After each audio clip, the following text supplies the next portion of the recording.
warahmatullahi wabarakatuh. Perkenalkan, kami dari kelompok A ingin mempresentasikan makalah kami yang berjudul Startup. Sebelumnya, kenalkan, nama saya Putri Sapriana dan di samping saya ada Siti Nafiah. kami dari Prodi Manajemen Keuangan Syariah semester 7 unit 1. Aduh. Dora the Explorer, kamu ngapain nendang-nendang batu? Maaf, aku nggak sengaja tadi. Maaf ya, Woli. Udah berkali-kali dibilangin, gue itu bukan Woi. Gue jauh lebih keren dari dia, tahu? Aku juga lebih lucu dari Dora. Maaf ya, tadi tuh aku lagi bete. Gara-garanya aku ngelamar kerja.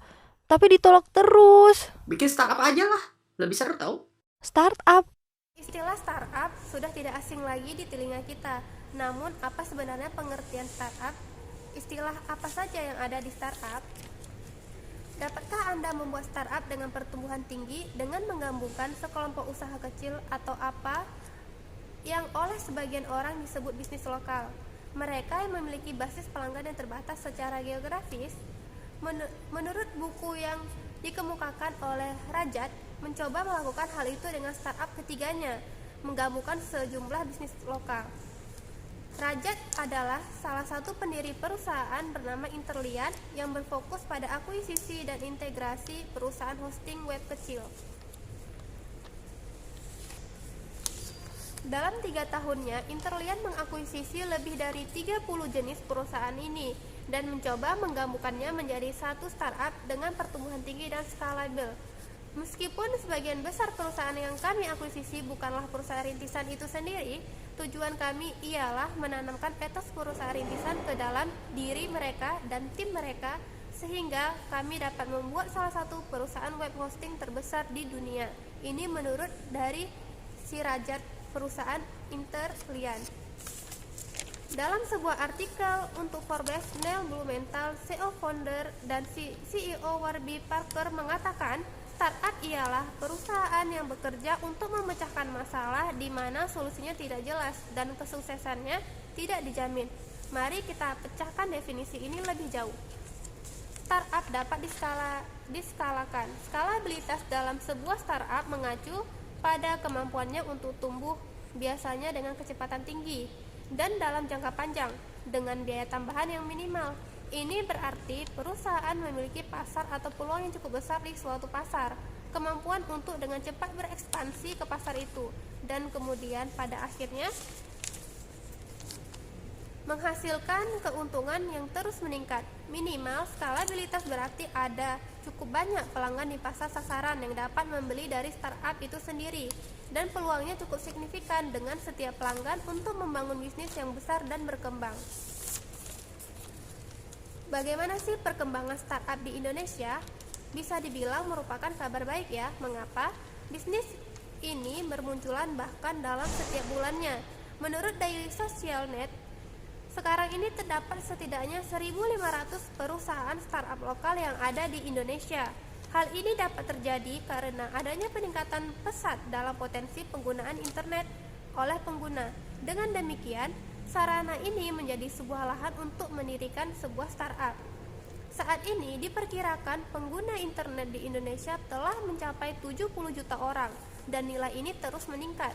Bayangkan berapa jumlahnya jika beberapa tahun ke depannya. Rama Mamuya, yaitu CEO dailysocial.net, juga mengungkapkan bahwa startup di Indonesia saat ini terbagi menjadi 3 kelompok, yaitu yang pertama ada startup pencinta game, kedua ada startup aplikasi edukasi, dan yang ketiga ada startup perdagangan seperti e-commerce dan informasi. Pertumbuhan adalah bagian inti dari setiap startup. Jika sebuah startup tidak berkembang, ia akan berjuang untuk tetap menjadi yang terdepan dalam persaingannya. Menariknya, karyawan ialah kunci startup dan mendapatkan dana tambahan. Kebanyakan startup yang sukses tumbuh dengan cepat, terutama di awal. Setiap industri memiliki definisi mereka sendiri tentang apa arti pertumbuhan tinggi. Tetapi, menurut penelitian oleh perusahaan modal Ventura IFP, Perusahaan yang sukses tumbuh sekitar 133%, tingkat tahunannya antara 0 US dollar sampai 25 juta US dollar dalam pendapatannya. Tentu saja, rata-rata ingatlah bahwa bisnis aplikasi ponsel pintar konsumen, perusahaan perangkat lunak, dan pemasok perangkat keras sebagai beberapa contoh, semuanya akan memiliki karakteristik pertumbuhan yang berbeda, hingga pada akhirnya Anda harus menilai apa pertumbuhan tinggi berarti untuk startup Anda, tetapi harus dalam norma apa yang dilakukan rekan sukses Anda dan apa yang dicari oleh investor Anda sendiri. Pertumbuhan juga berubah seiring jalannya waktu. Tumbuh dengan kelipatan per tahun dimungkinkan sejak awal, tetapi karena ukuran bisnis meningkat, tidak realistis untuk tumbuh secepat itu.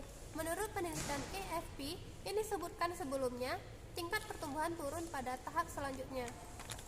Turun menjadi sekitar 73% untuk perusahaan antara 25 juta sampai 50 juta. Untuk startup, pencarian pertumbuhan tidak pernah berakhir. Pertumbuhan berkelanjutan tetap menjadi salah satu tolak ukur utama kesuksesan startup. Jadi startup ini ialah perusahaan rintisan yang menggunakan